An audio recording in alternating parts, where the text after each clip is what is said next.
So next, yung interview tips natin for today, ngayon ulit is, most common questions that the applicants wasn't able to answer correctly or talagang nahihirapan silang i-discuss or sagutin during the interview with the HR. So, ano yung question na yun? So, kapag tinanong ka niya ng why should we hire you or why should we not hire you? So, ayun siya. So, of course, pag gano'n yung question, huwag mo sasabihin na, of course, you are hiring. That's why you are hiring. Yung gano'n, huwag sabihin niya na. Hindi ka magiging ganun. Yeah, the HR know that we are hiring. Pero of course, ano nga ba yung meron ka? Bakit ikaw yung pipiliin nila? So, yun yung talagang pinaka-question dun. Bakit nga ba ikaw yung pipiliin nila? So, ayan. So, ikaw, Mira, do you think what would be the best answer that you could give to to our viewers or to the applicants na mag-a-apply ng mga trabaho kung ang ma-encounter nila na tanong is why should we hire you or why should we not hire you? So why should we hire you? Kasi if you're a fresh graduate or a newbie in an industry, tapos yung mga nakasabay mo is mga tenure, tatanong sa'yo niya ng hiring manager, why should we hire you kung wala kang experience, tapos yung mga susunod sa'yo may mga experience. Siyempre, di ba, nakaka-pressure yun. So, ang sagot dyan is mag-walk out ka na. Uwi ka na. Hindi ka hirap po sa iba, gano'n. Sige, huwag yun na po ako i-hire. Char. Sabi na, kung may resume mo. Hindi na po pala. Ang sagot mo doon is, you should hire me because I am trainable. Yes, I can say that I'm a fresh graduate, but with that word, as a fresh graduate, I am capable of absorbing new information and I can able to, cope up and, ano ba yun, parang,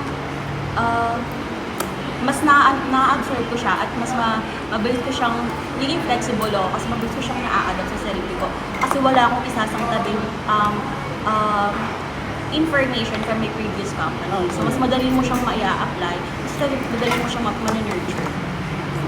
So, ganun yung dapat i-benta yung sarili mo kapag newbie ka or fresh graduate ka. Yeah, I agree with that. Ikaw, paano mo bibenta yung sarili mo?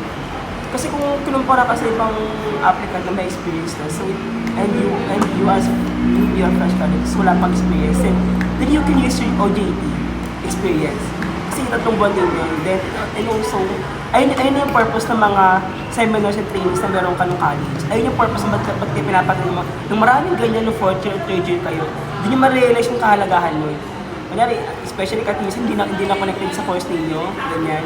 Pwede pag narinig ng mga hiring manager na may ganun kayong klase nung pinitinayin na seminar, dagdag impact yun. Kasi it means na kahit pa paano, 30% is may ang tawag doon, parang na-viewpoint mo na kung ano yung responsibility ng ina-apply ng trabaho.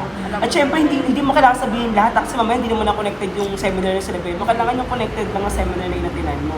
And also, another thing is, Diyan mo na gagamitin yung mga power words. Kunyari,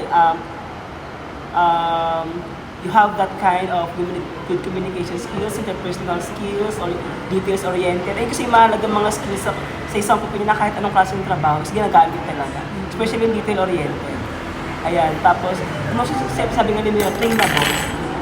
Ibig sabihin na humble ka, hindi mo ipagmamalaki kung ano naman yung training mo, seminars mo, kundi open ka lagi for changes, open ka for improvement.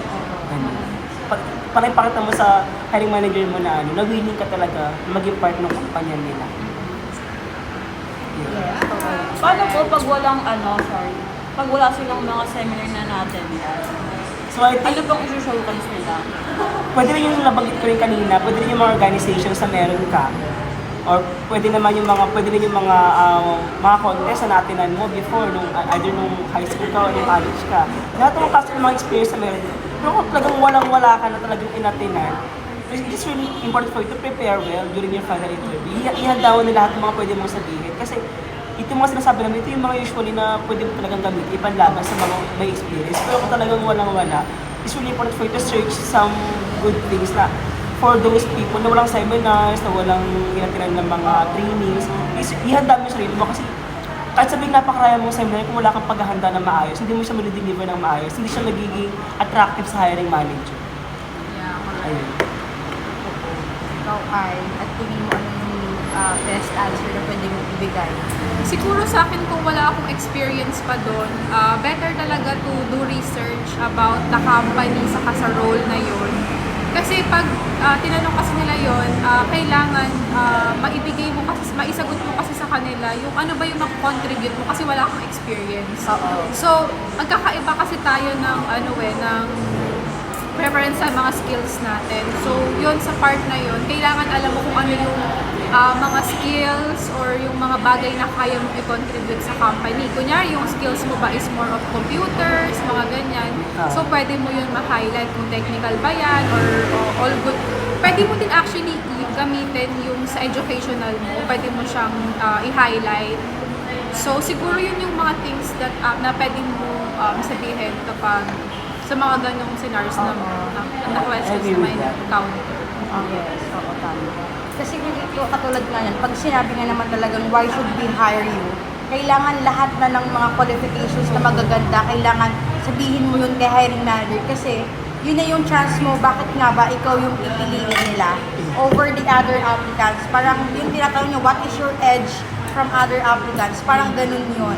So of course, pag sinabi ng bakit nga ba ikaw yung pipiliin, di ba? Siyempre, ako as an applicant, para magustuhan mo ako, sasabihin ko agad, ay kaya ko po yung ganito, kaya ko po yung ganyan, may experience po ako sa role na to, alam ko po yung role na ganito, alam ko po yung kung ano yung ginagawa ko yun. Yung ganon, kasi hindi mo pwedeng, alam mo yun, kasi napakalaking impact dun sa manager guys kapag, kapag during the interview is, talagang sinasabi mo yung, you were able to express yourself well.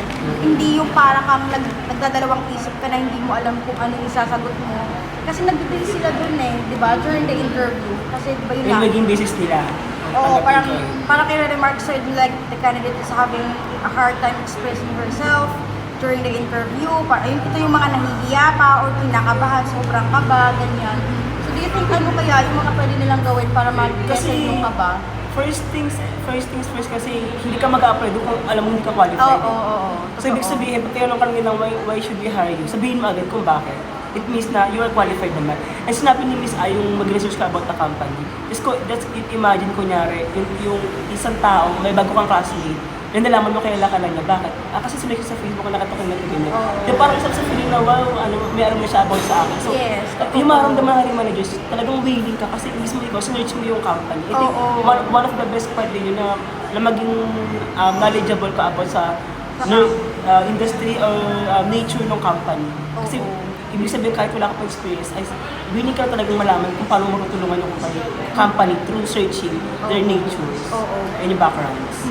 Totoo yan. Kasi di ba marami tayong mga na-encounter din na applicant, like pag tinanong namin sila, like, do you have idea with our company? Sasabihin nila, I'm sorry ma'am, I haven't researched.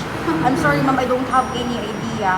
Yung ganon. So of course, for us as an HR, medyo nakaka-disappoint yun. Kasi parang doon pa lang, ibig sabihin na hindi mo alam yung ina-applyan mo na to, di ba? I mean, parang hindi ka ganun ka-eager na maging part ng company namin kasi hindi mo man lang nagawang mag-research, di ba? Pag ganun. So it's really helpful if meron kapag tinanong ka ni hiring manager na do you have idea with our company? Kasi, I mean, as an applicant, ako kasi ganun yung ginagawa ko before ako, alam ko may interview ako, i-search ko na agad anong klaseng company kaya to kasi baka tanungin ko ng HR Diba? So dapat mo na rin number naisip one talaga kung ano yung mga skills na pwede mong sabihin. Oo. Depende sa nature ng company. Tsaka kahit sa job posting pa lang, di ba, pag nagbigay sila ng qualifications, so dapat during the interview, yun yung mga words na pwede mo manggaling sa'yo. Kasi talagang ito yung mga parang qualifications ng isang applicant na hinahanap nila. So, kailangan during the interview, talagang prepare ka. Talagang sasabihin mo sa kanya na yung mga good qualifications mo, ano yung mga bagay na meron ka na wala sa iba. May mga ganun mga ganun silang, yun yung tanong na what is your edge from the other applicants. Yun nga. Tapos sasabihin mo din, of course, since may experience ka, and then of course, kung kapag fresh graduate ka, yung advantage mo as a newbie na wala ka pang idea but you are a trainable person, you were able to search the company, tapos yun. I-mention mo yung mga bagay na hindi nila nasasabi during the interview. So, ayun.